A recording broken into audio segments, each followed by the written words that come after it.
Tayo po'y magkaisang manalangin sa ating mahal na Panginoon. Hallelujah. Hallelujah, hallelujah, praise the Lord. O nagilang mga Diyos na makapangyarihan sa lahat. Sa pangalan namin pinakamamahal na Panginoon Jesus. Sa panganagdalangin niyong hinirang propeta sa huling kapanahonan. Aming kagalang-galang at minamahal na Pastor Weldy Estrada Almeida. Sa gusto mahal na Panginoon, buksan mo ang pangunawa ang bawat isang narito. Hipuin mo Diyos ang kanilang mga puso. Ipaunawa mo sa kanilang ebanghelyo ng kaligtasan. Saganang akin kung magagawa. Ikaw Diyos magbigay sa akin ng karunungan at paglangis. At ang sinasaway na magawa ng kaaway, demonyo ng hadlang at paglangan lumaya sa magalitan. In Jesus' name. Hallelujah, hallelujah. Praise the Lord. Isang malakas at matunog na palakpak sa ating mahal na Panginoon. Wala na pong magtago, minamahal. Ito po ay bautismo ng mahal na Panginoon sa atin. Sa Kanya po ang lahat ng kapurihan. The highest praise to our dear Jesus. And double respect to the man of God, the end-time prophet of our loving God. Our beloved noble evangelist, Pastor Weldy Almeida, and we cherish the blessed memories and teachings of our dearly beloved noble assistant pastor, Lena C. Almeida. And sa inyo lahat, minamahal, happy 13th church anniversary. Okay na yun. Talagang nasaan si beloved brother Ramos? Yung kapatiran natin. Forward po. Dito po. Huwag po kayong matakot. Tayo ang nag-usap kanina. Sabi niya sa akin, sana nanghiram kayo kay Mayor ng tolda dahil napakainit. Sabi ko sa kanya, kung manghiram tayo, hindi lahat malagyan ng tolda. Sabi ko, huwag kang mag-alala dahil mayroon na akong ni-request na, mayroon na akong ni-request na pangtakip sa init. Hayaan mo na siyang maulanan. Sabi niya sa akin, ano yun Brad? Nag-request ako sa malapayinan ng ulap. Kasi sabi naman niya, pag ulap, buong sinundungan daw ang matakpan.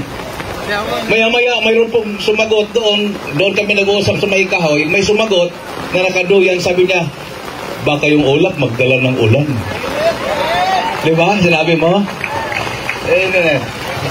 Hawakan mo muna, magpatutukan mo na doon, ito yung pinag-usapan natin kanina.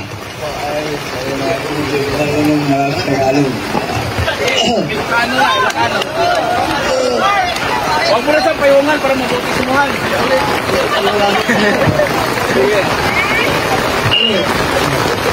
Ako po kasi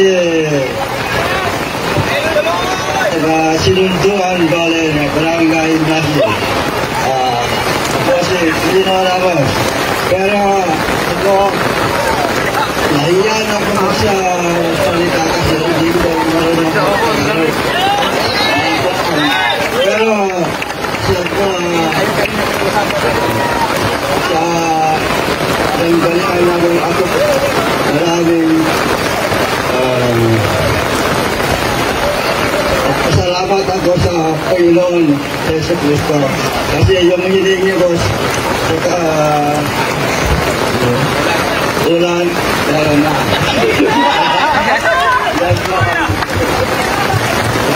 Kalapagan natin ito yung Panginoon, may naman, hindi pala siya ng ulan eh.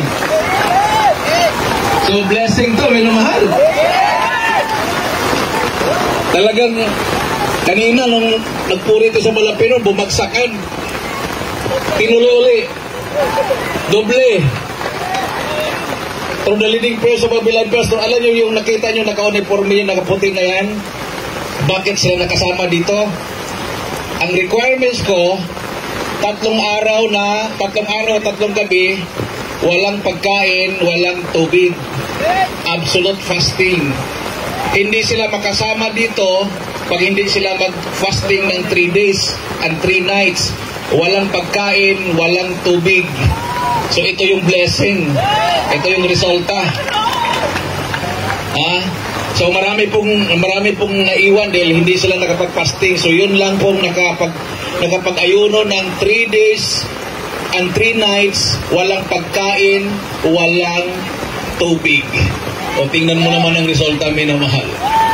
Pinagpala ng mahal na Panginoon.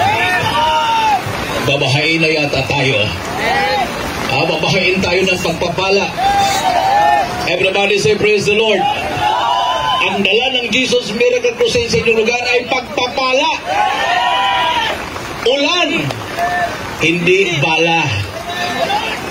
O kung ulan ng bala, delikado yun. Ulan ng tubig. Ha? So ang tubig minamahal, talagang kanina, talagang tuyong-tuyo yung mga bundok, makikita mo Ngayon talagang pinagpala na tayo. Ha? Katulad sa kapanahonan ni Propeta Elijah. Sa akin to. Oh. Daming mga garal noong panahon ni King Ahab. Lamig. Yung mga propeta ni King Ahab, ni Baal, yun yung close ni King Ahab. Si Propeta Elijah, hindi pinipaniwalaan. So sabi ni Propeta Elijah, patunayan ko sa inyo na kakampi ko ang Diyos, hindi uulan. So ilang taon yun, sinabi niya? 3 years and a half. Ayon sa salita ni Propeta Elijah, hindi po umulan ng 3 taon at kalahati. Hinanap siya ngayon. Nasaan na si Propeta Elijah? Natupad yung kanyang sinabi.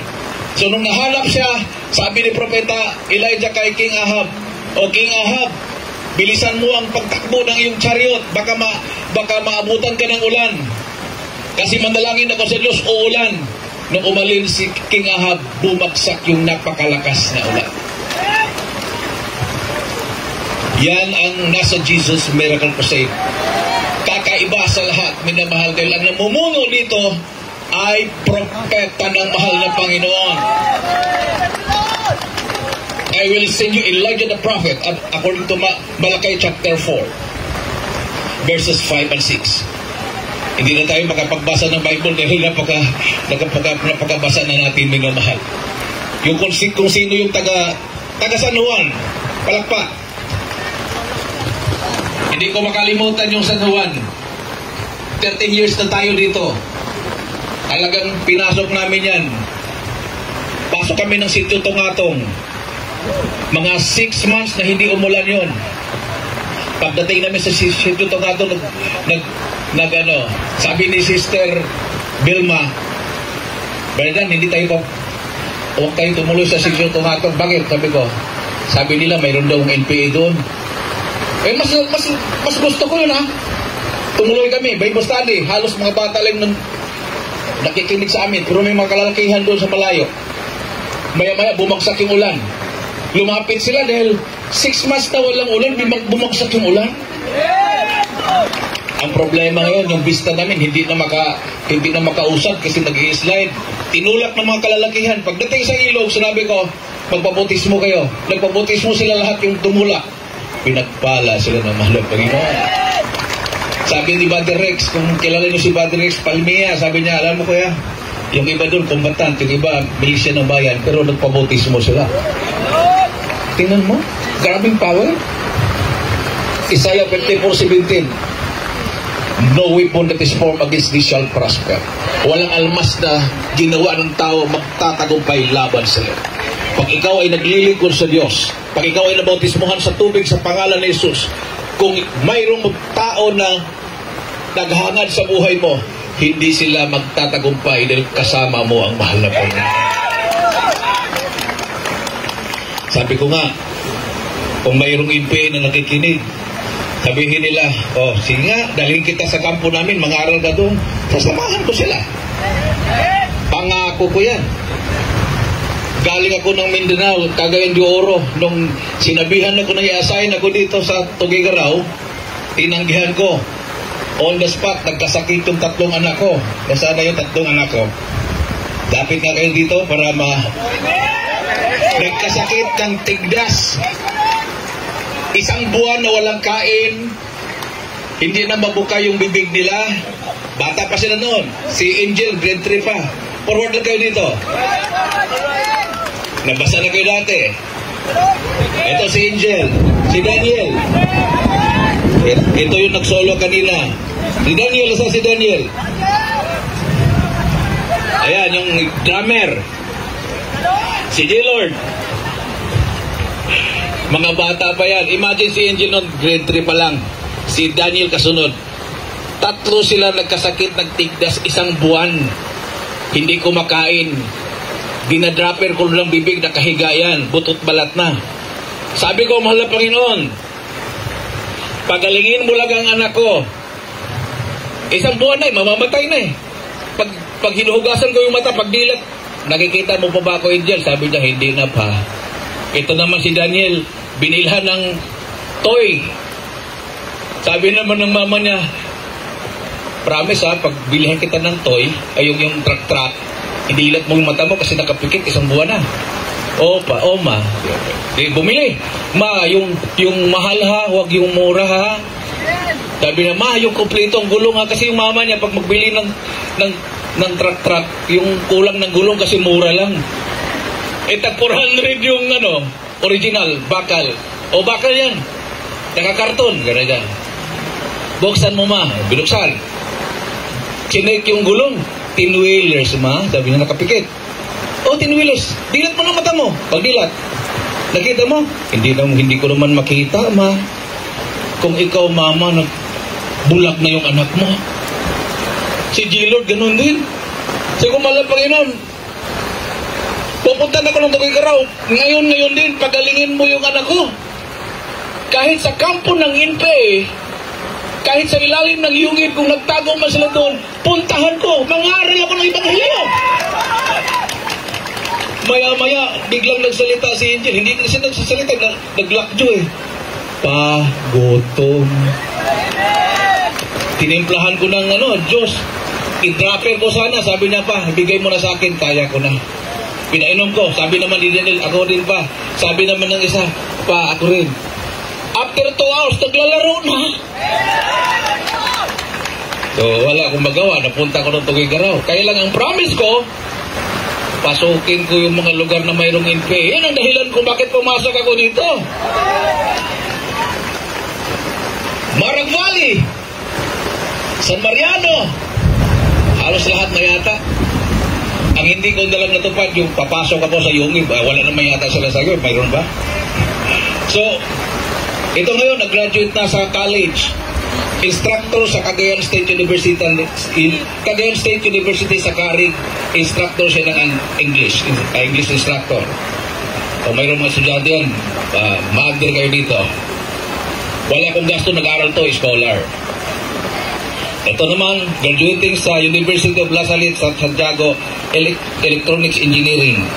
Ito naman, nag-graduate ng Marine Engineering, isa cum laude, Marine Engineering. O tingnan mo, pag maglingkod kayo sa Diyos, bibigyan ka ng pagpapala ng mahal na Panginoon.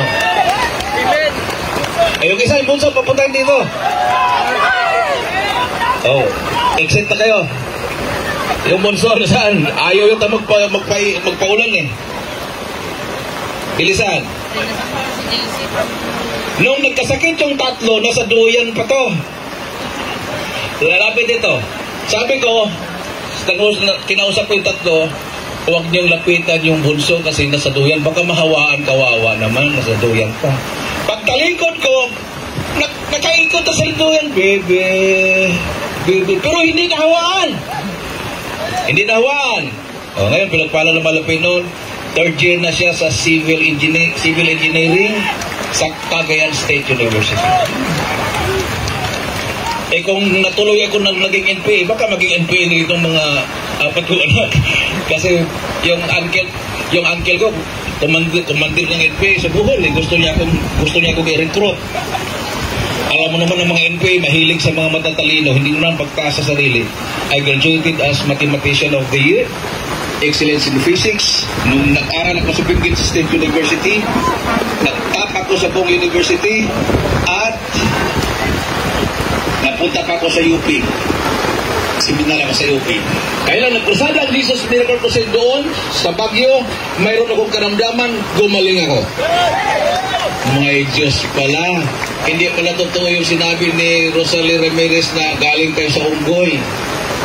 Lahat ng niwala na tayo galing sa Unggoy, pumalakpak. Ayaw talaga nyo maniwala na galing tayo sa Unggoy, no? Dahil hindi talaga tayo galing sa Unggoy. Nilikha tayo ng mahal tayo ng Diyos. For God so loved the world that He gave His only begotten Son, that whosoever believeth in Him should not perish, but have everlasting life. Anong ibig sabihin? 1 Corinthians 15:47. Ang Diyos, ang Panginoon at lumalang ng langit at lupa, bumaba, nagkatawang ako. Pinako sa cross na matay, pero sabi niya, destroy this temple and in 3 days I will raise it up. Bubuhayin ko ang sarili ko. That was more than 2,000 years ago. Hindi po namamatay ang Diyos ngayon, minamahal. 2,000 years ago, nabuhay siya. Isang beses lang po siya pinako at isang beses lang po siya nabuhay muli. Inaalaala lang natin. Hindi naman yung every year namatay siya. Hindi naman gano'n. Ha? Sabi lang, sige, gagawa tayo ng kasalanan ngayon, total patay ang Diyos. Okay? Matagal na siyang nabuhay nung siya pinako sa cross. Actually, ang Diyos hindi naman tayo. Yung katawang tao ng Diyos. Amen. Pero yung Espiritu na siyang Diyos, buhay na buhay, pinuhay niya ang kanyang katawan, at siya ngayon ay nasa langit, at malapit na ang kanyang pagpapalito. Umawit tayo sa mahal na Panginoon. Inanyahan ko kayo lahat ng mga baguhan. Now is the day of salvation. Now is the accepted time. Ngayon, ang araw ng kaligtasan. Ngayon, awitin nga natin yung sa Kalbaryo.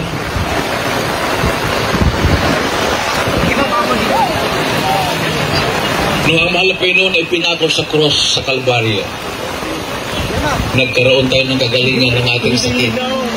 Nagkaroon tayo ng pagbabago ng ating buhay, minamahal. Ang ating mga panalangin, tinidinig ng mahal na Panginoon. Hallelujah. Grabing blessing ito, minamahal. Hindi natin makakalimutan ito. Blessing galing sa mahal na Panginoon. Sama-sama tayo umawi sa Malapino kung mayroon kang microphone na nag-function.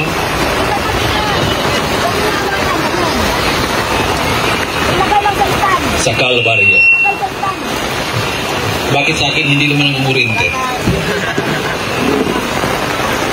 Yung sa kanila ng kuryente, sa akin, kanina ako pa pang hawak-hawak, walang kuryente. Baka malakas yung kuryente ko kayo sa kuryente nito ng ating microphone. Awitan natin tayo mahalapin noon, minamahal. Itaas natin natin mga kamay. Mayroon ba bang tutulog na instruments? Wala na. Drum. O, akapila tayo.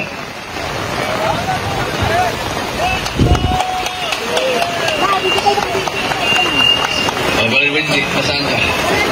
Dito. Kanta na lang kayo nakaganda ng music. Kantaan mo ng Kalbaryo. Dati ako makasalanan, dati ako umuling kasamaan, itinalipin na sa libutan, at ngayon sa karayawan,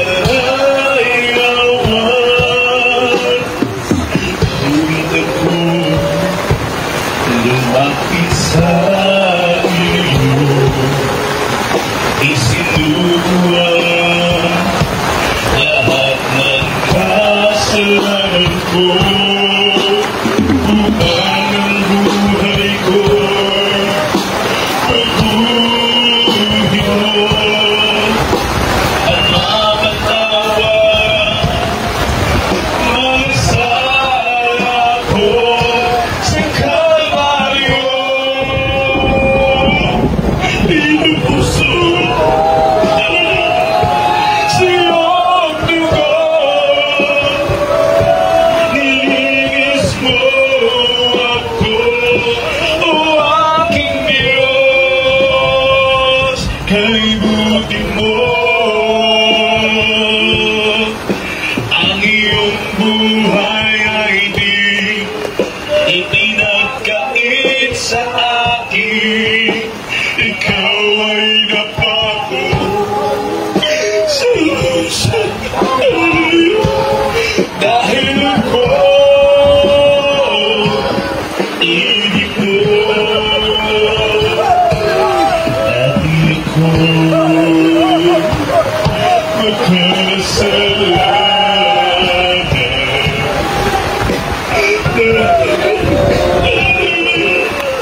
Ako lumapit sa iyo, isinukuan lahat ng kasalanan ko, upang ang buhay ko'y baguhin mo at mapatawaran mga sala ko sa Kalbaryo.